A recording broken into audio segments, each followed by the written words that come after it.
C'est la chanson qui a beaucoup de succès Ah oui. en ce moment en Ukraine. Vous en avez entendu parler, qui fait la gloire de ces drones. On va écouter un extrait.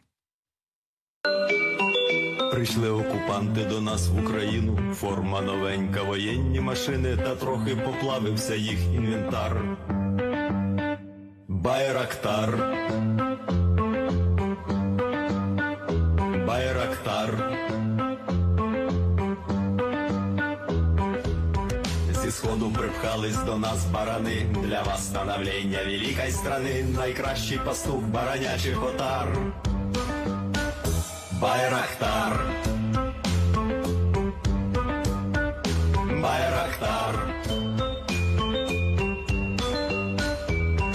Веде пропаганду кремлівський урод, слова пропаганди ковтає народ, тепер нове слово знає їх цар. On va sortir de cette chanson. Mais c'est le tube du moment en Ukraine. Voilà, c'est étonnant de parler d'une chanson au milieu de la guerre. Elle fait, je le disais, l'apologie de ces drones qu'on voit à l'écran, Bayraktar. Alors, c'est un matériel d'origine turque qui a été livré à quelques exemplaires aux Ukrainiens, qui ont commencé à s'en servir seulement en octobre dernier, donc très récemment.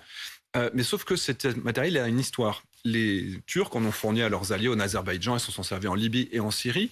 Ils avaient détruit du matériel russe plutôt soviétique et les Russes avaient dit « vous inquiétez pas, nous on a tout modernisé, ça va être très simple, vos drones on va les casser en 3 minutes ». La réalité c'est qu'on est à 1 mois de guerre, ils en ont cassé certainement quelques dizaines, peut-être 20 ou 30, mais ils ont des résultats qui sont étonnants.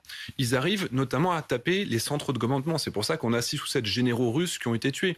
Ils arrivent à se défendre contre les systèmes antiaériens. Ils volent 2 jours, 2 nuits. Ils sont capables de voler pendant une trentaine d'heures. Et ils ont un effet qui est gigantesque parce que c'est du métal qui coûte à peine 2, 3, 5 millions de dollars et qui balance des petites bombes qui font à peine 10, 15, 20 kilos d'explosifs. Mais c'est suffisant pour avoir un effet militaire qui est très important. Et plus le temps passe, plus les Russes continuent à avoir peur de ce matériel qui est associé en plus à ce qu'on appelle la technoguérilla. Parce que là, c'est le gros drone qui fait quelques centaines de kilos. Mais à côté de ça, on a quand même plein de petits drones qui permettent aux soldats sur le terrain d'avoir une visibilité sur ce qu'il y a devant eux. C'est pour ça qu'ils sont forts pour tendre des embuscades et qui peuvent contrer en fait cette domination en termes de matériel qu'ont les Russes.